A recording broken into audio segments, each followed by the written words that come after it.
Joe McColgan, Nick Strom, and John Doherty have been part of a lot of wins in South Jersey football. They won on the field. Let them win for you in the game of real estate. With over $200 million in real estate transactions between the three of them and over 30 years of real estate experience, they're servicing anywhere in South Jersey, from the Philadelphia Bridges all the way to the Cape May Lighthouse.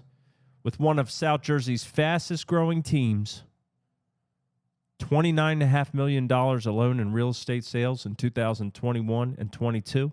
First-time home buyers, seller consultations, relocations, rentals, downsizing, or if you're not quite sure how to get started in the process of real estate, give them a call for a free consultation at 609-314-9862. That's South Jersey Elite. They won on the field. Let them win for you in the game of real estate.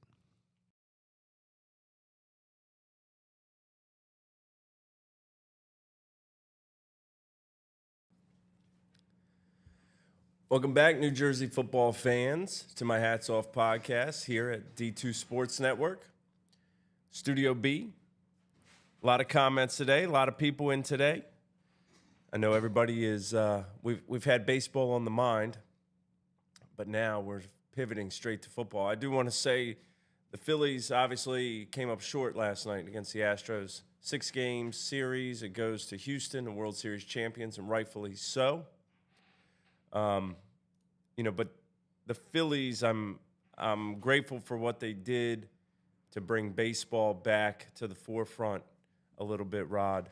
When we look at all the sports in the city, the fever that came over everybody was it was pretty cool. Rod Self, as always, producing, joining. Yes, sir. It was a good run, Ron. Yeah, it was a good one.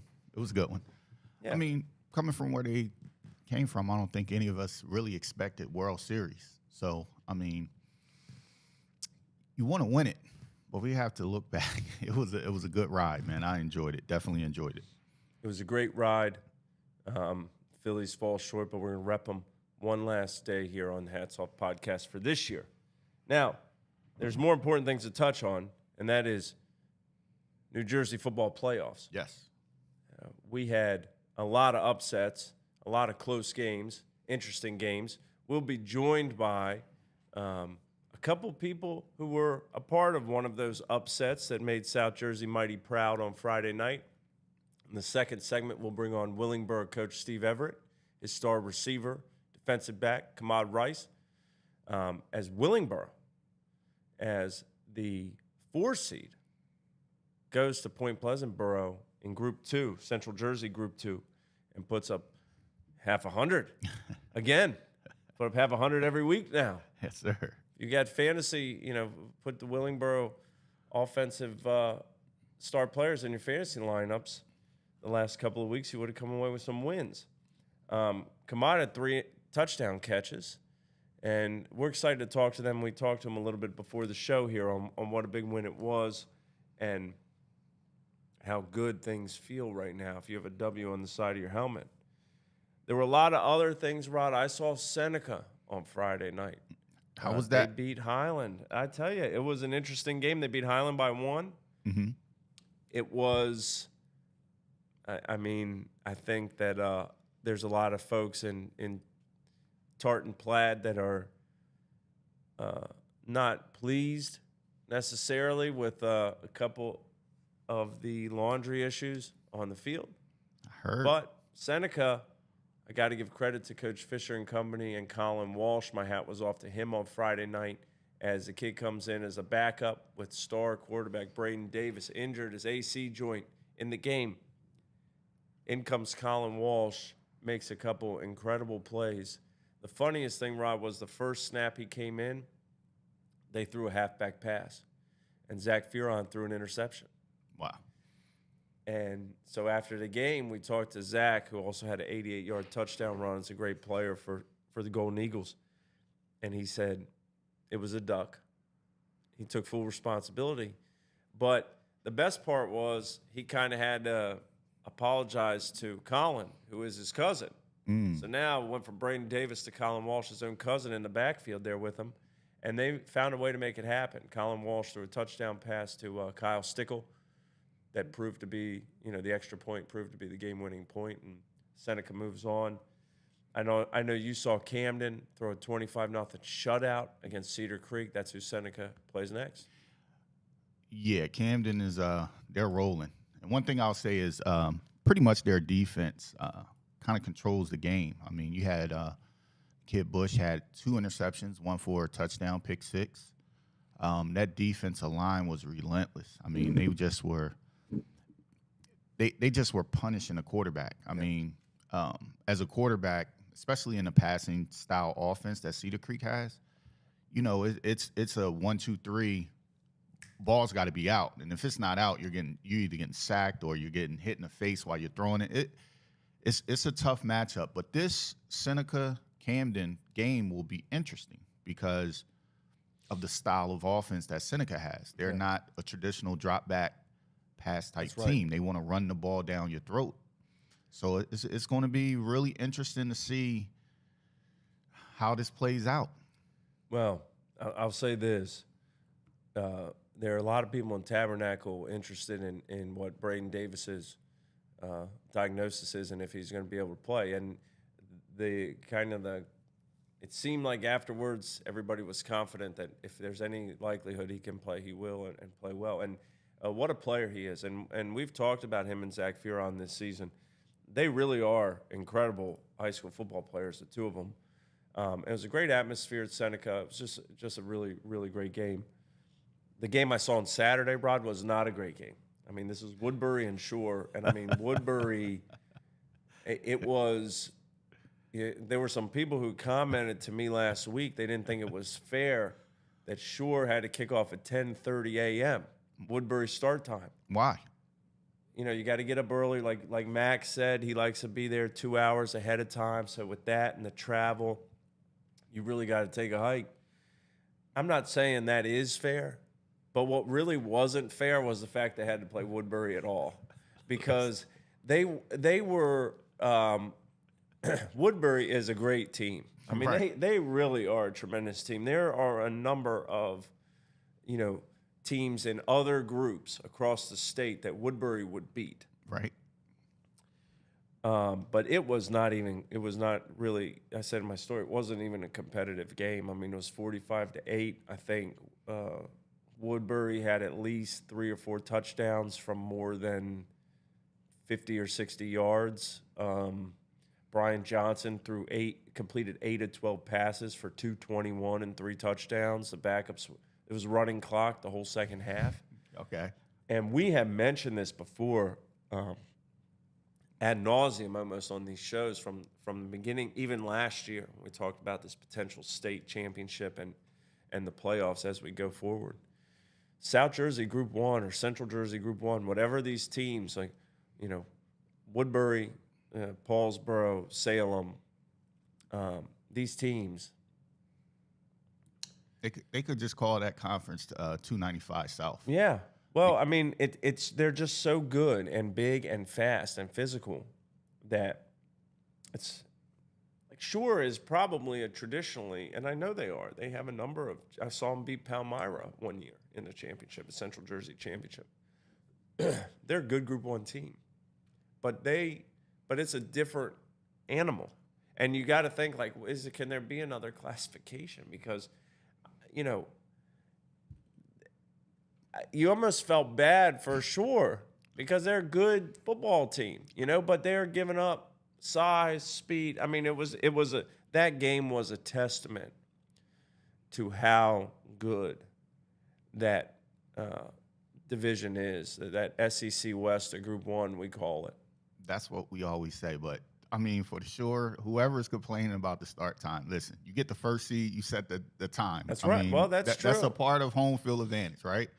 Some people don't want to go and play night games in certain areas. You win, you could set the time for whatever time you want. So I don't want to hear them complaining. But the other part of it is, when we talk about Group 1, I think South Jersey, I'll say south of Trenton, is from Trenton down. right? And especially when you're coming down south, when you're talking about the Salems, the Pennsgroves, the Woods Towns, and all those teams, they're so close, and they play each other week in, week out.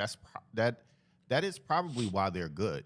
I mean, it's another game that we saw yesterday, that a team that everybody was questioning if they're good or not, but they're playing legit contenders week in, week out. You're going to have a losing record, or you're going to have a 500 type record. Yeah.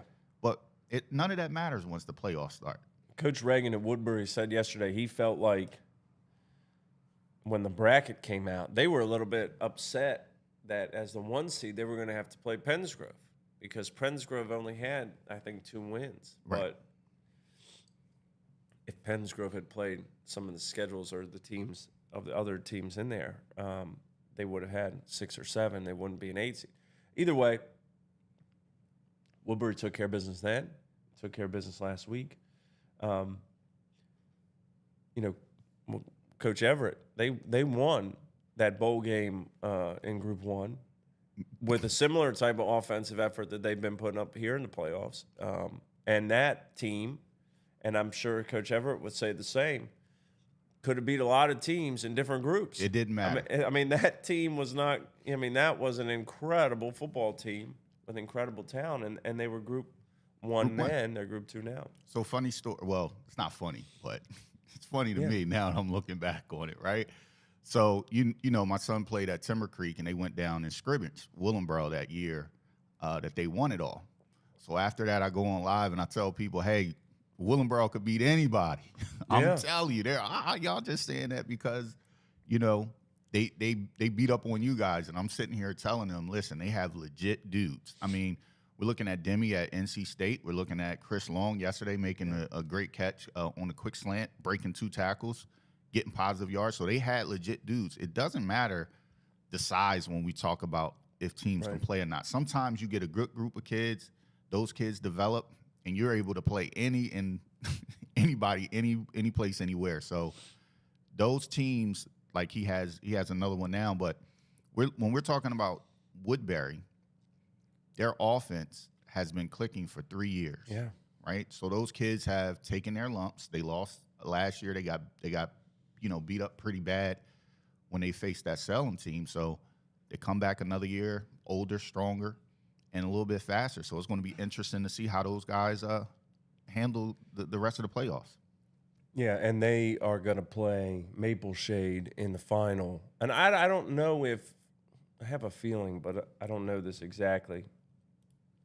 I have a feeling the state probably mandates certain start times for these sectional final games. I mean, I don't know if they can play 10:30 or if those Saturday games have to be noon. Hold on, this coming up week? Yeah. Oh, man, we lucky I ain't the coach. We start at 9:30. Yeah. Well, that's just joking. Maple Shade, and Maple Shade now against Woodbury, they've become like magnetically charged. They have to find each other. This is the 4th time they've played in 2 years. Right. They played in the first round last year. They played in the opener last year. Woodbury won big. They played in the first round of the playoffs. Maple Shade gave them all they could handle as an 8 seed. Mm-hmm. This year they opened up the first week of the season. Woodbury had their way, and now they will play in the playoffs. Oliver, Anthony, all our guys in here. Derek says it is at 10:30. Okay, so 10:30 a.m. on Saturday. That's right from Woodbury. And Derek, his son Duran, got the hat yesterday. Well-deserved defensive effort was stout. And Maple Shade, shout out to them, too, to go down to Asbury and beat the 2-seeded Bishops 27-18. The other big upset of the weekend, I don't know how huge you would say it is, but Paulsboro beats Woodstown on Friday night, and Coach Kevin Harvey has righted the ship 15-6. The Raiders are right there at the end. As you say, the dust clears and you look across the field. Usually in Group 1, there's a team wearing red with a giant P on the side of the helmet. And they're going to go down to Salem, who beat Glassboro 42-22. 2 other teams are magnetically charged. It's just got to be Paulsboro and Salem, doesn't it? Right. Seems that way. It can't be a better matchup this weekend than that one. That's going to be that's a backyard brawl. You know, they had a dog pound down there in in the end zone to sell them. So it's going to be a dog fight between those two teams. Group 1 ensured that in those Central Jersey, South Jersey brackets, because of who we saw move on, those 4 teams, Woodbury, Maple Shade, Paulsboro, and Salem, it ensured that traditional South Jersey teams, I initially said West Jersey League, that had already been clinched, but traditional South Jersey teams from the 7-county area, we are guaranteed to have at least one in the first public round of state championships in the state, because one of those 4 teams will be in the state championship. Right. That's pretty awesome. You know, if you look in Group 2, the one side of the bracket is the Shore Conference with Raritan and Rumson Fairhaven. The other side is traditional South Jersey with Willingboro and Gloucester. But let me. You just talked about Group 2, right? Just real quick, you said Rumson and what was the second Raritan. team? Raritan. And then we saw Raritan. They run that like Army wing T. They're pretty good. Mm-hmm. And then on the other side, you have Willingboro, Gloucester. So these are teams who they've been in the thick of it. I mean, Gloucester's been knocking on the doorstep for the last couple of years, but they're there now. I mean, this is a team like it's really, to me, I kind of look back to the youth programs, and I believe Willingboro, Gloucester, I know from here those teams have won, championships in youth leagues. Mm-hmm. So that just shows the development. Those kids are kind of staying together. They're moving up the ranks and they're playing with each other, and it makes it tough for other teams when you have that camaraderie of teams that have been together that long. Group 5 has 2 traditional South Jersey teams left. One from the Shore and Toms River North. Kingsway and Lenape are the 2 Group 5s from South Jersey. Edison, I think, is the big Central. And then Group 4 and Group 3 have 3 of the final 4 teams are South Jersey teams. And in Group 4, you have Mainland, Millville, and Hamilton. And in 3, you have Seneca, Camden, and Delsey. Now, Hopewell Valley was that other team that's in the West Jersey League, but they're not considered a traditional South Jersey team. There were a lot of upsets this week. I want to give a shout-out.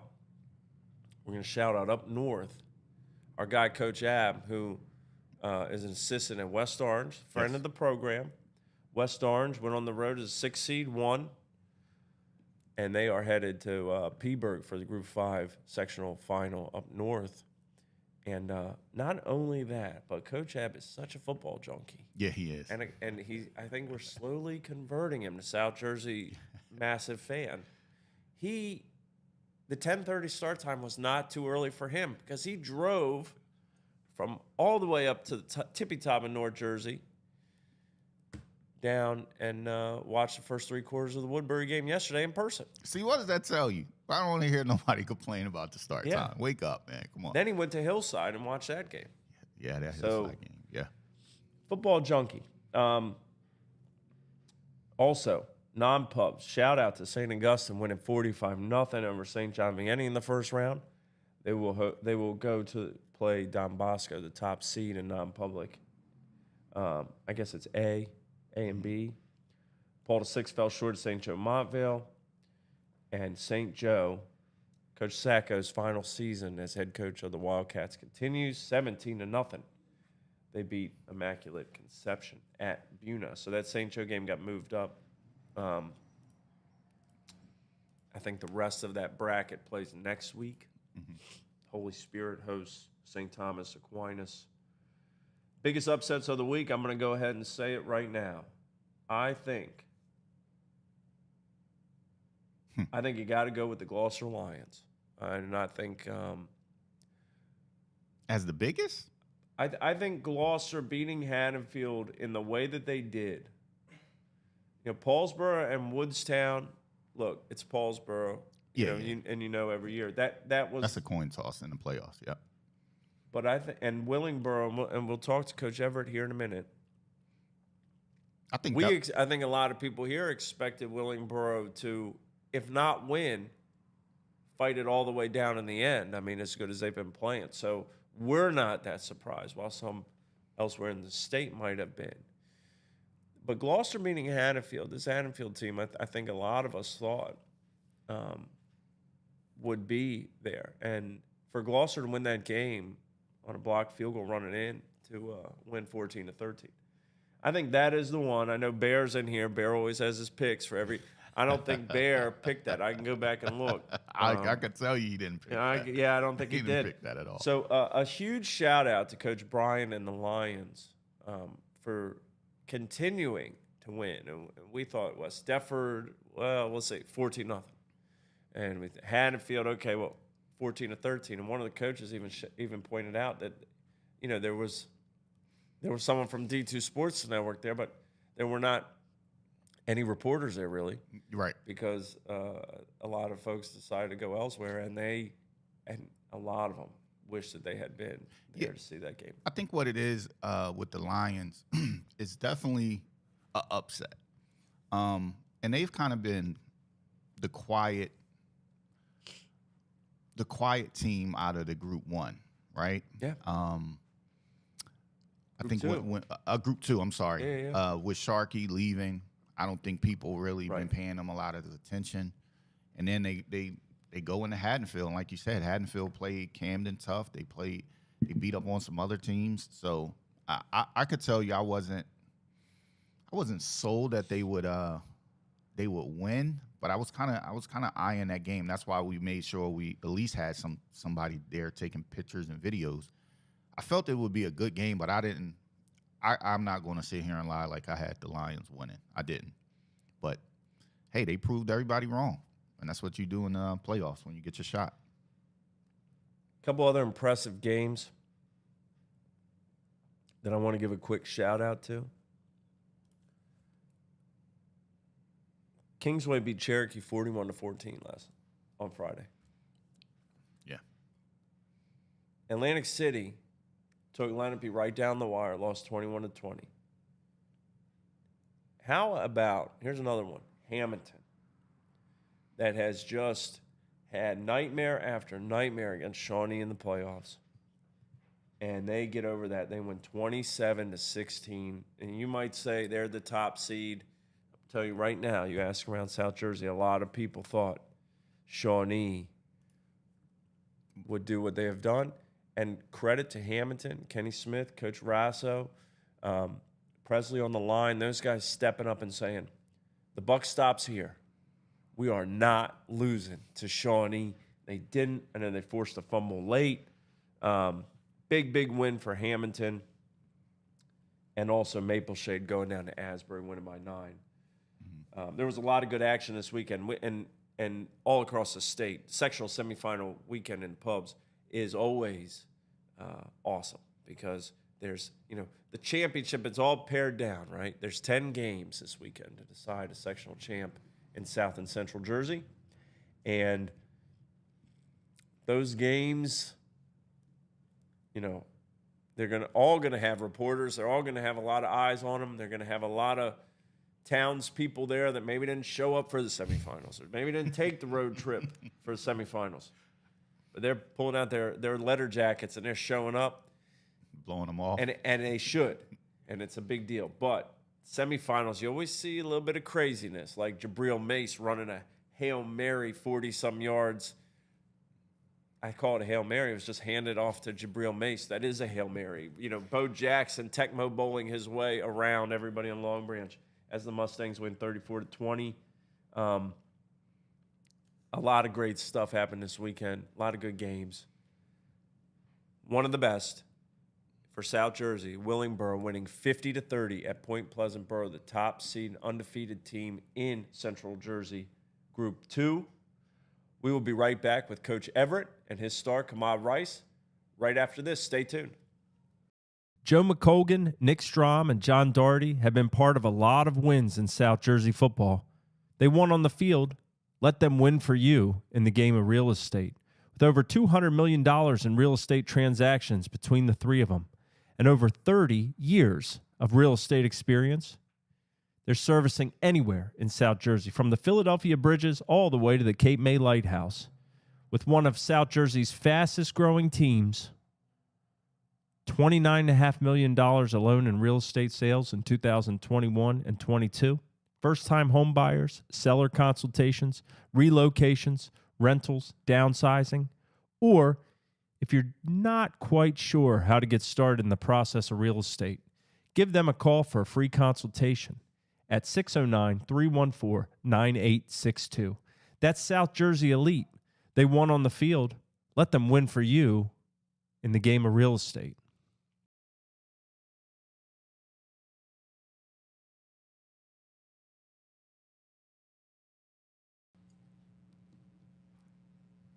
We're back with my Hats Off podcast. Welcome back as we recap a wild sectional semifinal weekend in South Jersey and Central Jersey.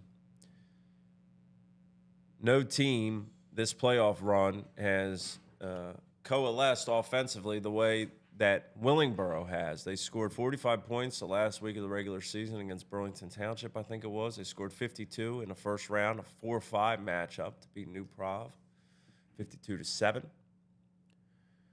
They went to Point Pleasant Borough and won big on Friday night, 50-30, in a game that those who haven't seen Willingboro over the years or seen the guys they have lining up and know Coach Everette, they might have been double-checking their phones to see, is that score really right, 50-30? That's definitely what I did. Yeah. I was like, hold on, they rolling. 50.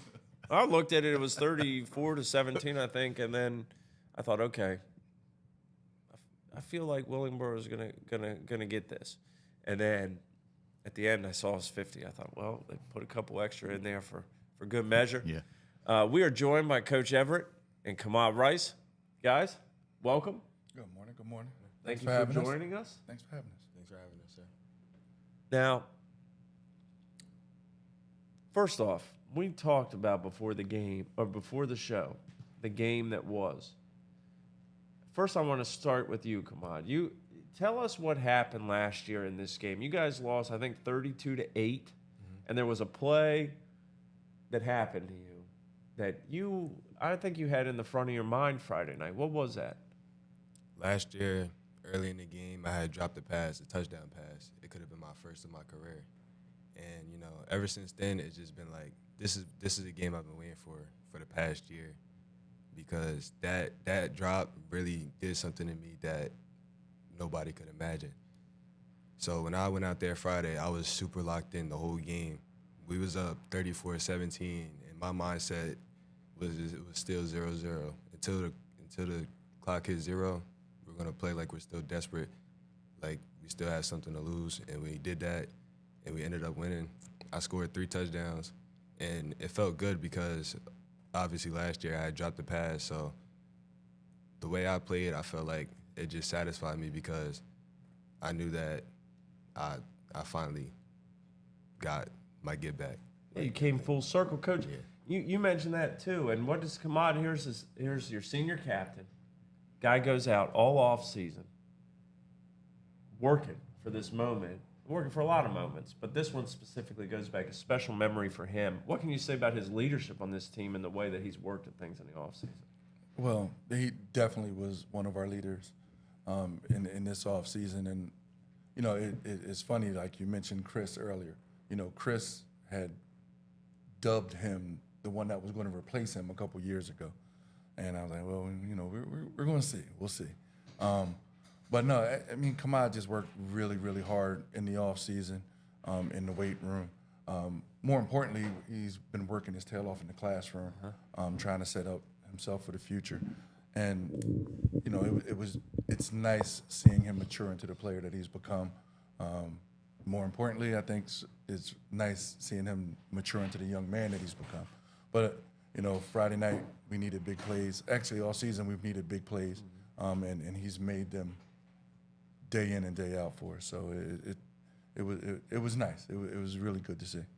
All right, so you said Jason Harris, right, comes back in the lineup, scores twice. Derek Bryant, Derek Fryer running the ball, wearing well for you. Of course, Lamar Best is the freshman phenom quarterback, 5 touchdowns. But, Coach, you said there was a key play in the beginning of that game on the first drive on 4th and short where it was your defense that stepped up and made a statement that set a tone for the rest of the game. Tell us what happened. So, Point Pleasant being Point Pleasant, they won the opening toss, and they elected to receive. And we were like, okay, well, here we go. We got to go stop Triple. And they were moving the ball. They were having some success. They were moving the ball. It was fourth and 3 from the 3. And another senior linebacker that's really worked his tail off this year, Yama Kligbo. Hole opened up, and it was Yama and the fullback. And Yama went and met him. And stood him straight up. Then the rest of the defense just rallied around. The helmet went flying, and we held them. They didn't get the first down. They didn't get in the end zone. It was huge. It just kind of let us know that we could definitely stop this team. So, big shout out to our defense and our defensive coordinator Carl Spellman, who, week in and week out puts us in a great position. But I think that was probably Yama's best play of his high school career. Khamaad, what did it being out there? The lift you got from that fourth down stop as a team, as a player. What's going through your mind when you see their stop short there? And the way this team plays, the way we know this team played, that was a huge turning point of the game. That was our momentum right there. Getting that stop at the 2-yard line, and then driving down the field, Derek Bryant having a big run, and then me capping it off with the touchdown. It was just, I think that really sparked our momentum, and that was probably the biggest play of the game, in my opinion. Coach, to the rest of to score 50 points in a game is not easy. To do it in a playoff game is almost unheard of. You've done it back-to-back weeks, and we talked before the show about the way your team has come together. You said a typical Willingboro team, right? Start slow and then start sprinting to the finish line like Carl Lewis. So what exactly have you seen over the past 3 or 4 weeks with this offense that really has made it click into gear? First, our offensive line has gotten healthy. We were probably down 3 offensive linemen after the first or second week of the season. So we've been getting them back one by one. There was a point in time where we had 2 freshman linemen going for us. And those guys have gotten healthy, so they've come back. And our freshman quarterback stopped throwing the ball to the other team. I know he's probably watching, and he's rolling his eyes at me right now. But I love Lamar, and he knows I love him, and we have that talk. I'm always going to be on his side, but he hasn't turned the ball over in 3 weeks. And our running backs aren't fumbling the ball, and our guys are they've grown up. When we had a super young team coming in, and nobody cares that we're young, we're Willingboro. Everybody expects, all right, you got to go out and win. But sometimes it just doesn't work that way, and we were leaning on a lot of young guys, a lot of first-year starters, and we had to deal with the injury bug like never before this year. So we're getting healthy. Our young guys, that playing time has helped them. So now that they're regulars in our rotation, they understand how we need to play. And then our offensive coordinator, I call him the mad genius. He's found ways to get our guys the ball, even their replacements. We had our backup quarterback become one of our starting receivers, a kid named Sean Taylor. He's stepped up. He's ended up, I think he has 15 or 17 catches on the year. So it was just a matter of, us weathering the storm. And it's typical Willingboro schedule. We play nothing but heavy hitters. Yeah. It's not like, one team that we played this year didn't make the playoffs. Right. So we had to weather that storm, and, we just had to learn. And now we're trusting one another. We believe in one another. The kids are leaning on one another, and things are going pretty well right now. I have 2 questions. Yeah, the first question, the comment section wants to know, no suit today? You're not coming. I was not required to wear the suit today. I guess I could have. I could have went to church early and then been here and that, but right. No suit today. Okay. My other question is, you talk about the transition. Nobody cares. Work harder. That's kind of the saying that we typically say, but you've had to transition. I haven't seen a team that has lost so much from your championship run to where you guys are today. Your quarterback, you didn't have that transition year where you have a young running back that's coming up with the older guys. So to have a freshman quarterback, to have the young mixed with the older guys, seeing you lose a close game to Woodrow Wilson at home late in the game, seeing you guys lose a late one to Pennsauken, how did that help you guys when we're talking about playoff runs, right? How did that help you guys get ready for the playoff run? Well, to be honest, the last few years with our schedule, we always get a very difficult schedule, and so we've kind of learned like let's get through our schedule, let's manage our schedule, because we know that once we get out of it, we're going to be I hate to use the word battle because it's not a war, but we're battle tested, and going into the playoffs, we saw our first Group 2 team in the playoffs. So we see a team that looks like us and that has kids going both ways like us. So, it's weathering that storm. It's we have a formula. We practice the same way. We lift the same way during the season. We try not to change things up. We try not to panic.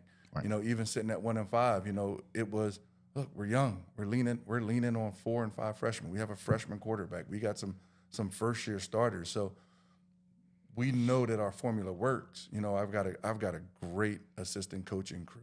And I mean, those guys, they work so hard. And so, they're teaching our kids. They don't ever let up. And day in and day out, it's just, let's go to work. And losing those close games let us know, like, all right, we're not bad. Yeah, we lost, but you lose to St. Joe's 14-7. You lose to Woodrow Wilson 14-12 or whatever it was. Lose to Pennsauken when we're trying to get the first down to close the game out. We're doing all the right things. So, it was just a matter of let's clean it up. Let's tighten it up. Right.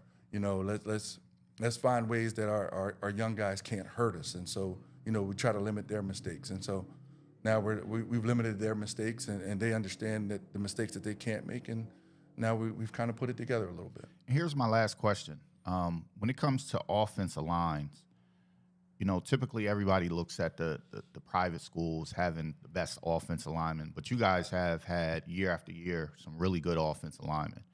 Watching you guys this year, I'm going back to that Pennsauken game. You guys lost that game, but the adjustment that you guys made at halftime was to come out and we're going to run the ball, we're going to punch them in the mouth, and we're getting back to Burrow-type football.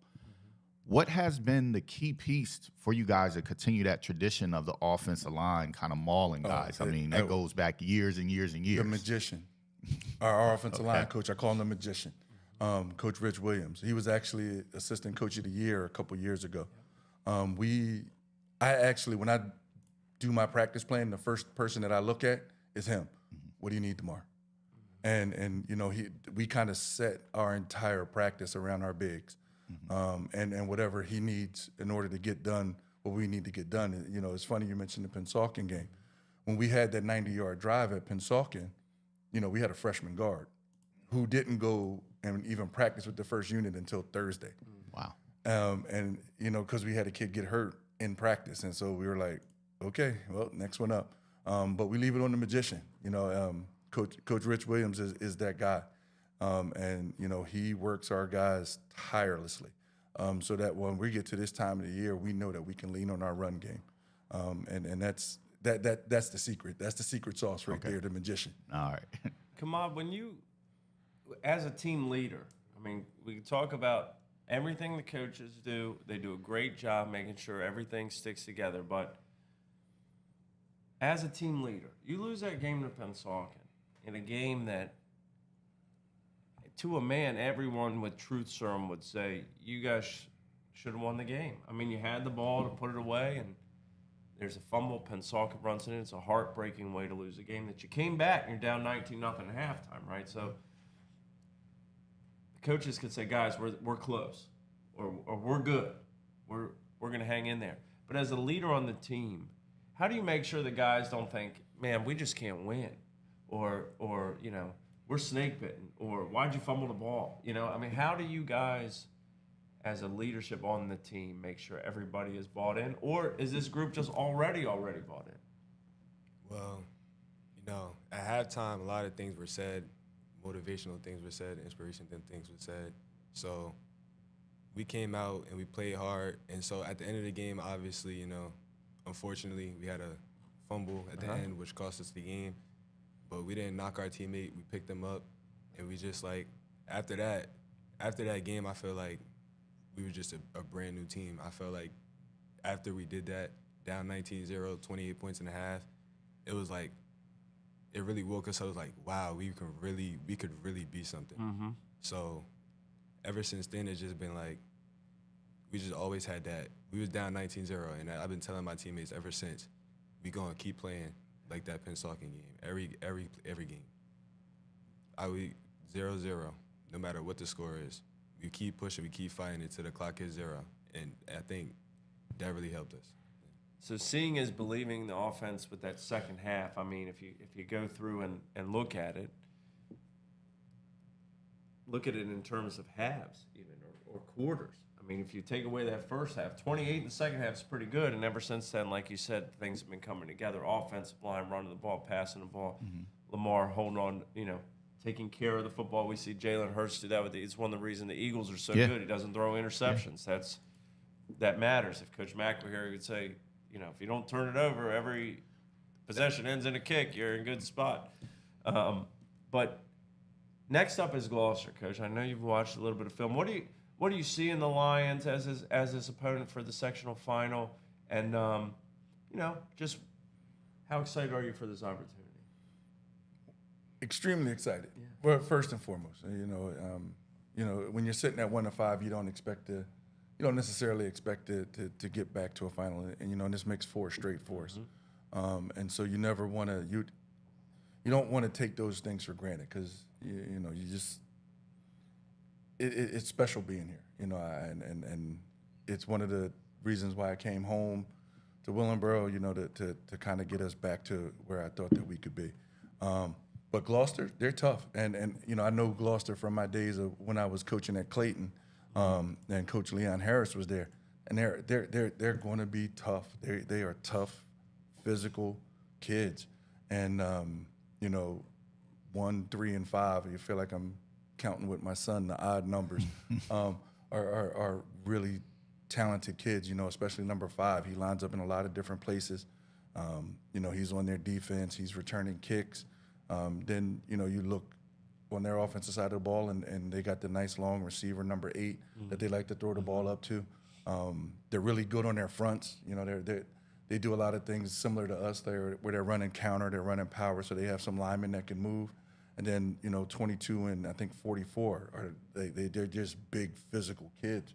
So we got our work cut out for us, but by no stretch of the imagination am I overlooking them because we beat Point Pleasantboro or any of that kind of stuff. I know what it is to be that underdog, and I know that they're going to be hungry. I'm not a big social media person, but I did happen to scroll through, and I think one of their kids posted something like, "Why not us?" Yeah. And so I know they're going to be excited. They got home field advantage. They got a beautiful field. Mm-hmm. That's not what that field looked like when I was coaching at Clayton a few years ago. It's gorgeous. So we're excited about the next challenge. But our motto has been one more. Yeah. One more gets you one more week. So I like us. I always like us. And if we can go out there and play well, then we're going to have a pretty good shot. But I know that it's going to be an electric atmosphere. Yeah. Gloucester has always gotten behind their kids, and again, they're going to be tough, hard-nosed kids. They're not backing down from anybody. So it should be a really good high school football game. Khamaad, what would it mean to you, real quick? What would it mean to you to win a championship this year? Everything. I fell short last year. Going out my senior year with a ring is just something every football player wants. Yeah. So the fact that I had the opportunity to do that with some of my closest friends, my best friends, my teammates, it just. But at the end of the day, we're just going to treat it as another game, and we're going to keep playing how we was playing these past 4 or 5 weeks, and keep doing what we got to do. And we're going to practice hard, we're going to play hard, and then at the end of the day, we're going to get this ring. Coach Steve Everette, senior captain, receiver, defensive back, Khamaad Rice, thank you guys for joining us. Best of luck next week. It's going to be an electric atmosphere as Willingboro, the 4 seed, heads to the 3 seed, Gloucester, in the Central Jersey Group 2 sectional final. if you get that one, remember state championship this year. So, Yeah. but let me tell you this too. This guy didn't wear a suit. He's not gonna say this, but he knows I don't wear a suit here. I don't wear a shirt and tie here, and he's always standing me up on the sideline. He's the only guy who does fashion-wise. So thank you, Coach Everette, for not doing it again today. I'll start wearing a hat. I can start wearing a hat. We appreciate you guys joining us. Good luck. Congratulations on making the sectional final, and best of luck next week. Thanks a lot. Thanks for having us. Appreciate it. You got it. All right, we're going to take a quick break, come back with some parting shots as we look ahead to sectional final weekend. Stay tuned. We'll be right back with my Hats Off podcast. Joe McColgan, Nick Strom, and John Doherty have been part of a lot of wins in South Jersey football. They won on the field. Let them win for you in the game of real estate. With over $200 million in real estate transactions between the three of them and over 30 years of real estate experience, they're servicing anywhere in South Jersey, from the Philadelphia Bridges all the way to the Cape May Lighthouse. With one of South Jersey's fastest growing teams, $29.5 million alone in real estate sales in 2021 and 22. First-time home buyers, seller consultations, relocations, rentals, downsizing, or if you're not quite sure how to get started in the process of real estate, give them a call for a free consultation at 609-314-9862. That's South Jersey Elite. They won on the field. Let them win for you in the game of real estate.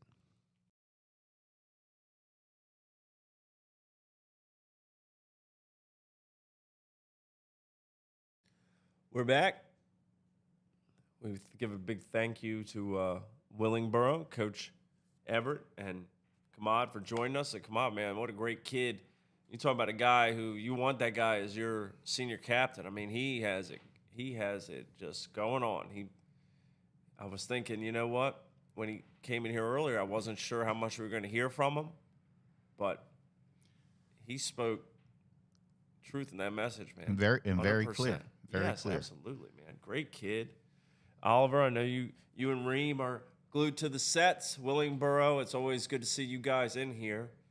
We've had some good, the first time we had Coach Everette in here was in a conference room, and Coach Everette, we were in a situation where we didn't have studio space like we do here at beautiful Studio B now. Right. At the time, we were in a conference room in an office building, and the table was about as wide as the room was. Mm-hmm. And we used to do this show down at the end of a table, and we had Coach Everette on when they were playing Pensgrove, I think. Mm-hmm. So we had to everybody had to adjust to get everybody in the shot. We were crammed in there. We have a lot more space. It's a good time. It's good to see Coach Everette. Coach Everette does so much for his team and South Jersey football as a whole. He's involved in a number of groups. I know from being president of the Touchdown Club, when we send out invites for our banquets and who we want to recognize, the first person we hear from is always Coach Everette in about 2 seconds.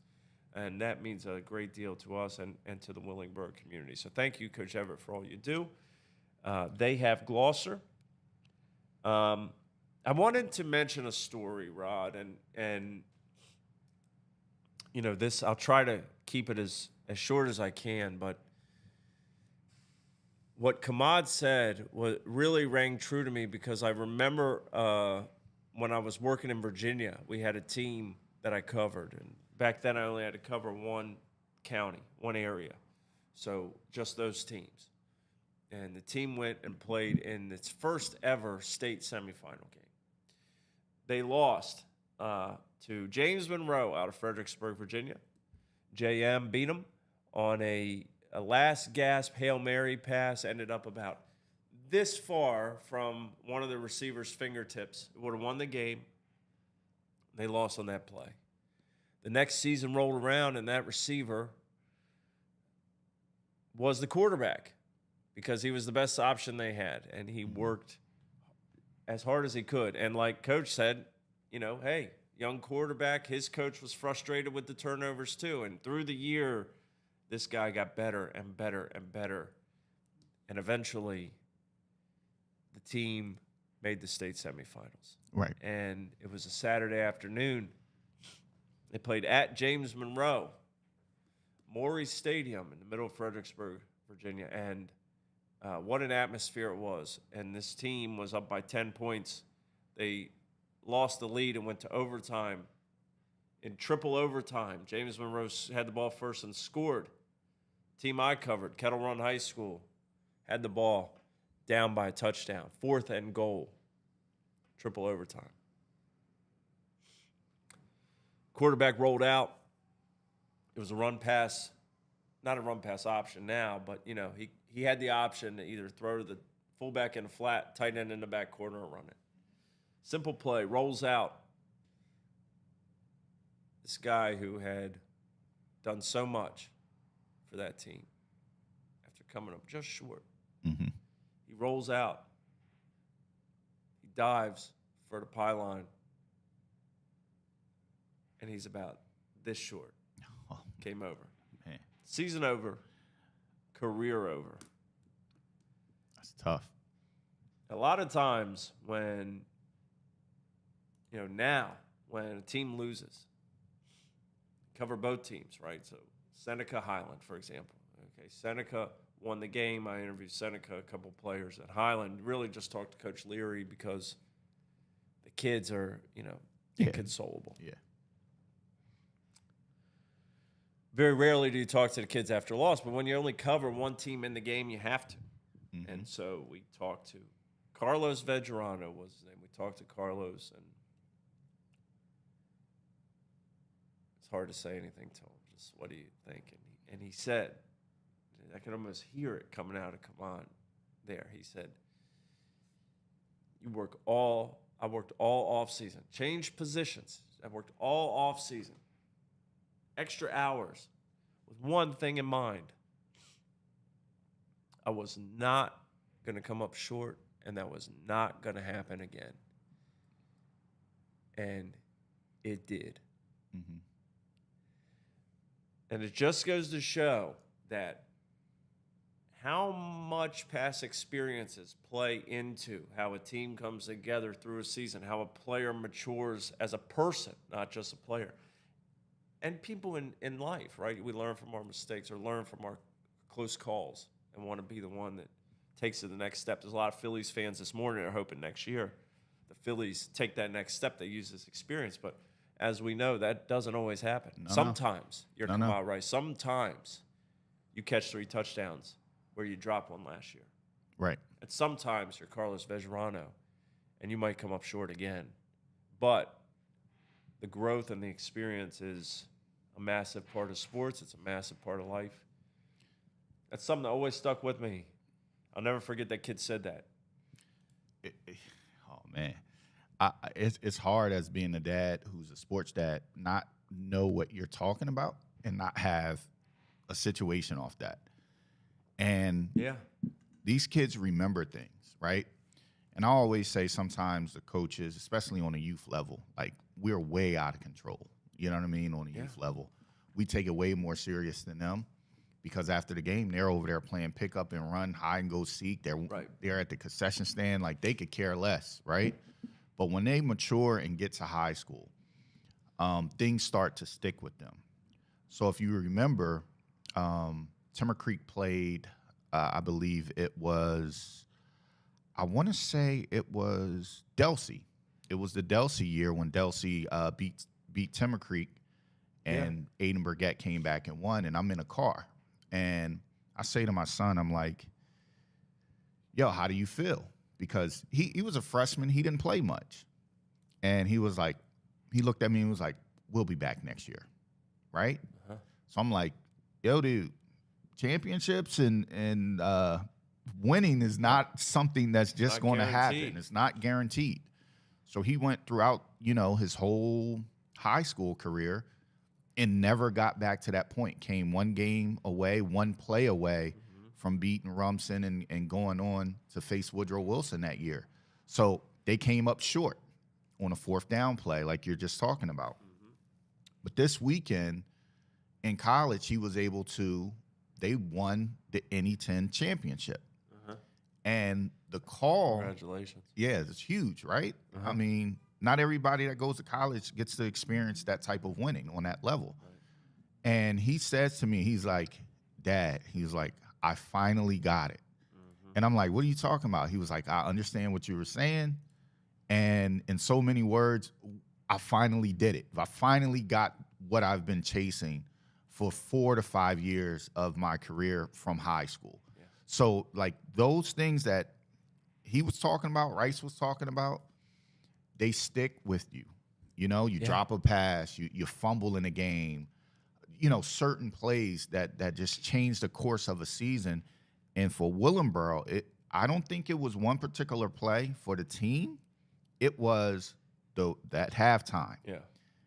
I broadcast that game, and I remember saying they went in at halftime, they made a major adjustment, and they came out with the mentality that we're just going to punch you in the mouth, and they've continued to do that week in, week out, and that's been the game that they lost. They came up short in, fumbling the ball, and Pennsauken goes on to win.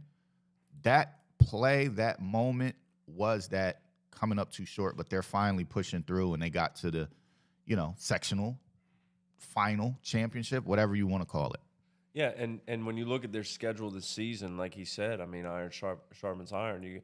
Ramapo in the first game, they lost by 4 touchdowns. Ramapo is playing in a Group 4 sectional final this weekend.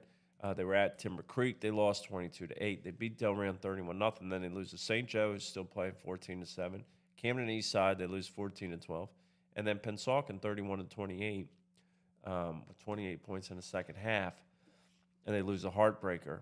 But then, you know, 28 points in that second half, and then 34 against Nottingham, 42 against Burlington Township. I think I said 45 earlier. It should have been 42. New Providence, 52. Point Pleasant-Borough, 50. So they really – thank you, Slime U. Coach, as I said, Coach Everett's the only other guy who outdrips me on the sideline, and thankfully he didn't do that today. But thank you so much. Coach Everett's a GOAT when it comes to dressing, man. He was out there in that one game, it was pouring. His suit was just it was bad. It was bad. But Willingboro's on the upswing, man. And when we look at this now, let's get down to brass tacks, folks, and we'll talk about this Wednesday night live at 7 p.m. on the South Jersey Football Frenzy Show with Coach Mack. South Jersey has another great opportunity this weekend. Look forward and say, there is only one bracket out of the 10 South Central sectional brackets. There's only one that cannot have a champion from the West Jersey Football League 7-county South Jersey area. Only one, and that is South Jersey Group 2. Raritan will play Rumson. Right. The short conferences guarantee one. All the rest, like we said, Group 1, they'll all be from South Jersey. Group 3, Delsea hosts Hopewell Valley. Seneca hosts Camden. So one of those we know will be. Seneca or Camden will be in. Willingboro plays Gloucester in Group 2. So Hamilton and Millville. We know there will be at least 5 of the participants in the state semifinals are from South Jersey. 5 of 10, minimum, right? Got to recount this always. I'm not sure. Yes. Now, the other ones. Let's go through them real quick. South Jersey Group 3, Delsea hosts Hopewell Valley. Delsea's a heavy favorite there. They rolled over Camden Eastside Friday night, 49-14. They were our number 1 team at the end of the year, end of the regular season. Middletown South hosts Mainland. Middletown South beat Winslow 24-10. Mainland also won by 14 points, beating Long Branch 34-20. Mainland's had a great year. 1 loss, Jabril Mace. Middletown South's a pretty good team. Mainland has to go on the road there. Middletown South is the 1 seed. Kingsway at Toms River North. Toms River North has had an unbelievable season. Micah Ford at quarterback has been amazing. They are the cream of the crop in terms of the public teams in the short conference, in my opinion, this year. Last year at this time, a team that Toms River North brings a lot back off last year's team. Last year's team lost in the sectional finals at home. The team that beat them, Kingsway. Kingsway brings a lot back. Kingsway goes down there this year. Also rolling right now. So Kingsway, Toms River North, that's a big one. Lenape and Edison is the other one. So Lenape beat AC by 1. Edison, I think, got 2 onside kicks. I think 2, at least 1, to beat North Brunswick 33-31. So we'll see. There's a possibility of 9 at the max and 5 at the least. 5 guaranteed, 9 at the max. And then, of course, the state semifinals will be the next weekend at Cherokee. Right. So this we'll weekend, this weekend historically has been the biggest week in South Jersey, with games played because we didn't have the extension of the playoffs, right, or the tournament or whatever they call it. So this week is the semifinals, and if I'm coaching, I'm kind of telling my guys, hey, we're like. Well, it's a state quarterfinal. State quarterfinal. Yeah. Like we're building to go to the championship. So like that 1-0 mentality, like it's still more to be done after the following week, but we have to win this one. This one is the biggest one because it's going to put us on a bigger stage that nobody has been on to continue to get to the first ever state championship.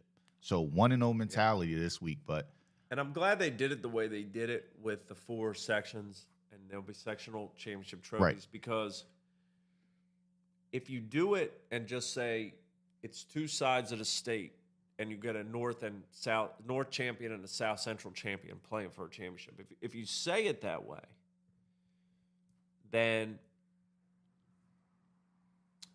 I think it makes it seem more like not an exhibition game, but it makes it seem more like an extra game. Then when you do state semifinals, it's like, even if it's the same in the brackets, you win a championship, okay, well, now you play. And if you win that one, you go to the championship. You know what I mean? Like, you don't get a trophy at Cherokee if you win that game. right. You punch your ticket to Rutgers. Instead of if you get a trophy the day, you know what I mean? Then it's like, Yeah. and coaches for the first time are going to have to juggle that where It's an emotional roller coaster. you win that sectional final in the past. It's like, yeah, we want to finish out with a win. But that next game has meant nothing, really. I mean, you get a trophy and you can say, well, we were sectional champs. Now, that game, the most important game of the season is the one that happens at Rutgers. First weekend That's or the whatever weekend is at Rutgers. That's the most important game of the season. And you got to be that first state champion. The sectional finals are great, but that's just a stepping stone. Right.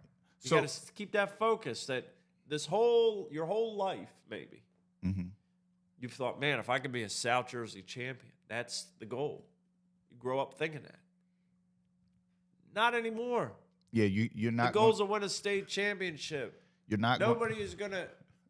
You're not going to have 14 teams with state championships on the back of their jackets anymore. Exactly. It's boiled down to one group state champion. So, like, you know, I don't know. I as a coach, I'm just thinking about how I would approach it. And for me, I think I would just approach it in the mindset of, I'm not telling my kids this is the championship because I don't want. Right. It's 2 things that can happen. Right. Right. You could have kids play out of their mind because it is the championship. And you could have it where kids freeze up because it's the championship. So for me, I'm telling my kids, listen, it's just another game, 1-0 mentality. We're not there yet.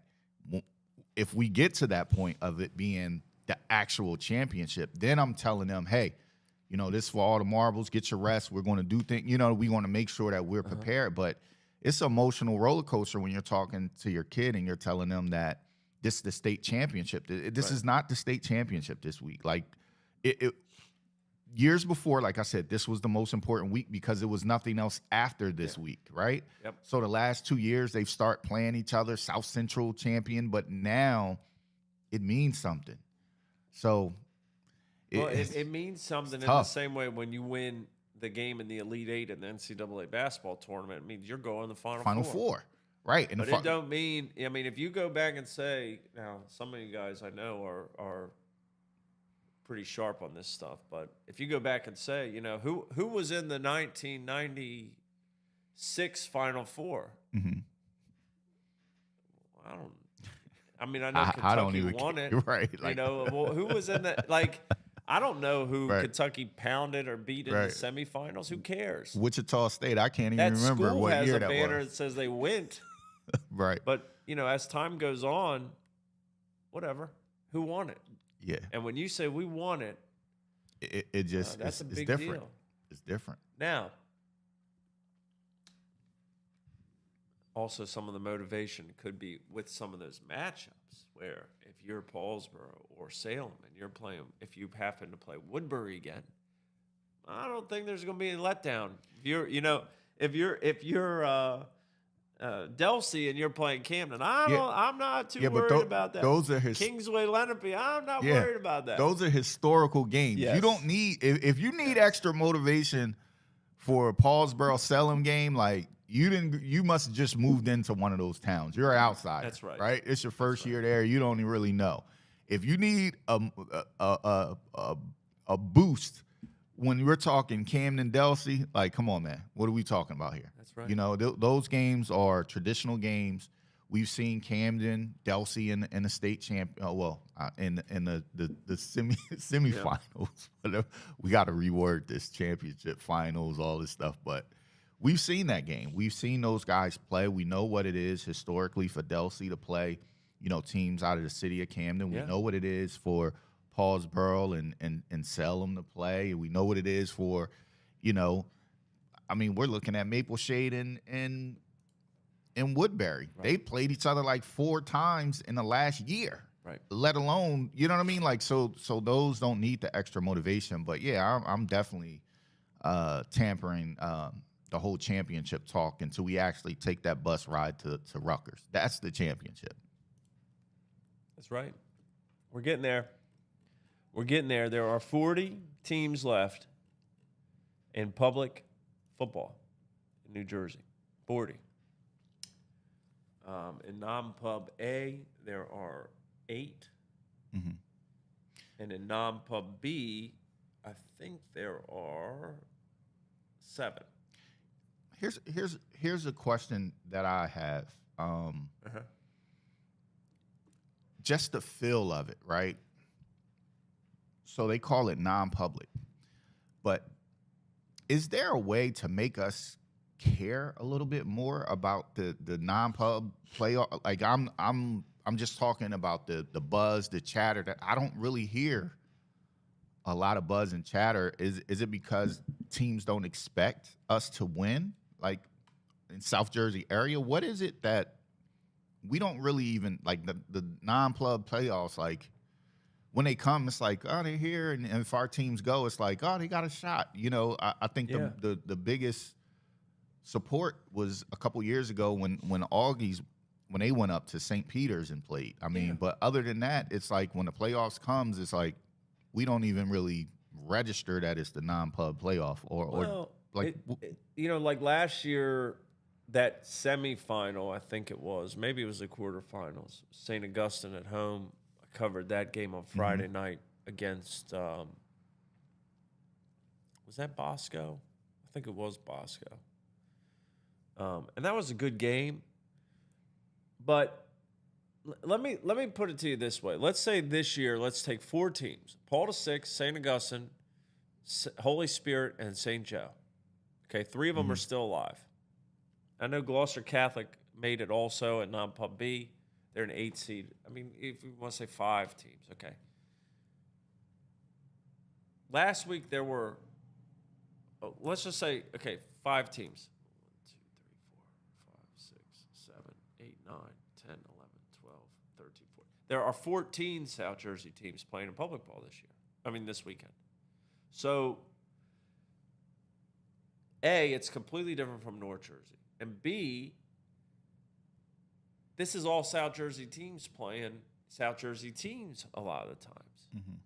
Whereas Holy Spirit's playing St. Thomas Aquinas. Or St. Joe's playing Immaculate Conception. Well, Rod, where's Immaculate Conception? I have no Okay. idea. All right. But that's what I mean. Like, I what? mean, what? I don't either. Okay, so, Mm-hmm. but where's Seneca? So, like, regionally in South Jersey, the numbers game of it becomes an issue, I think, in terms of there you have a pocket of schools that are very good programs. We're rooting for them all the way in these playoffs, but this is not North Jersey where they have 8 schools or 7 schools that control all the power. They have all the money, you know, the boosters, whatever. It's a big deal, bigger and bigger and bigger. It's just different. There's more numbers here in those small. And to that point, Rod, that is the underlying factor of why state championships on a public level have been missed in South Jersey specifically, because the only representation on a state level for a championship that South Jersey has had to this point is non-publics. And how many years have people said, and I say this is, maybe this isn't, I'm painting with a broad brush, but from a South Jersey perspective thinking, they think we can't play ball because we can't win the non-pub A championship. Right. Well, guess what? If Salem played Cedar Grove, if Delsea played, you know, who, like, that's always been the thing, right? Right. It's not that way in basketball, where everybody across the state has respect for, you know, Camden High program, Woodbury, these programs that are Shawnee, Haddonfield. Instead, it's that opportunity to prove the strength of our football has not existed outside of the non-pubs. And that's what I think is important about this. For South Jersey, that's why people have been so excited for this and hoping for this since we started this show. Mm-hmm. We've pleaded on this show, we need state championships for that reason. To say, all right, at Rutgers, let's see how many we can send and what type of show we could put on, or where we measure up. Maybe we don't measure up across the board. Maybe one group we do win and 4 we don't, and where we need to get better to make football a better sport across the state. So, you know, I just think that's something that it's a numbers game and it's a regionally driven sport at a high school level. And it's the beauty of this season. This is huge coming down the stretch. I just was sitting there, you know, somebody asked me, I'm saying somebody, but I was talking to one of my family members, and, you know, they're talking about the state playoffs, but they're, you know, North Jersey, and they're pretty much just focused on the non-pub, where us in South, we're just focusing on pretty much the pubs. Like, it's just different. But I just wanted to throw it out there. Maybe, you know, just that conversation that I think we do kind of overlook it a little bit in our area. You know what I mean? Like, hopefully the way that we have the state championships, it can kind of even the playing field with the support and things like that across the board. But just a thought. Just a thought. Yeah, I think it's entirely valid, and you're right. And it's during the season, it feels like when you're going to the bus stop with somebody who's going somewhere else, everybody's in the car or in the van that goes to the bus stop to the Greyhound station. Mm-hmm. And it's like, okay, that's the regular season. We're all riding together. the rankings, the for all South Jersey, all this stuff, blah blah blah, the schedules. Then we get to the bus station, like, okay, Holy Spirit, St. Joe, St. Augustine, good luck. We're rooting for you. We're all going this way to the public playoffs. I understand that, Right. and it's difficult. So we'll see. See, man. We want those teams to bring home the ship. Mm-hmm. In South Jersey, it's something that, we really hope can happen at some point. But we'll see, Rod. We will see. We got a big show on Wednesday night. Huge. Big show. Coach Mack will be here. We have those non-pub playoff games to preview, as well as the sectional finals. We will do in-depth previews on all the South Central sectional finals as we get ready to hand out some hardware next weekend. 7 p.m. right here, wherever you're watching or listening to this. You'll be able to find it. South Jersey Football Frenzy Show, presented by South Jersey Glory Days. Thank you, Sully, for the platform. Hats off to all you out there. Hats off to playoff season. Hats off to you, Rod, here at Studio B, D2 Sports Network. Before we get out, we started something last week with the questions. Yeah. So I had a question. Yeah, go ahead. My question is, we see the lottery is 1.6 billion. Is it? Right? That draw tonight? It was last night, I believe. I don't know. I didn't check my tickets. But here's my question. If you were to win the lottery, what would be the first thing that you would purchase? And in the comment section, you guys can put it in the comments. What would be the first thing that you would buy? We're not talking about getting a lawyer and doing this. And what is the first thing that we're talking about 1.6 billion. What would be the first thing that you would buy? That's a lot of Jordans. Yeah, I was going to say, that's the first thing I was thinking about was Jordans. Come on. First thing you would buy, 1.6 million. You didn't think about I think it'd probably be a Rolex. You probably buy. Is it going to be bust down or just plain Jane? I'm not going off the wall, Mm-hmm. but I think that's what I'd do. So your first purchase when it hits that account is going to be a Rolex. Yeah. Then to Dwayne's point, I would donate. I would do all those things. But the first thing I'd buy might be a Rolex, or maybe like I don't know, man. That's tough.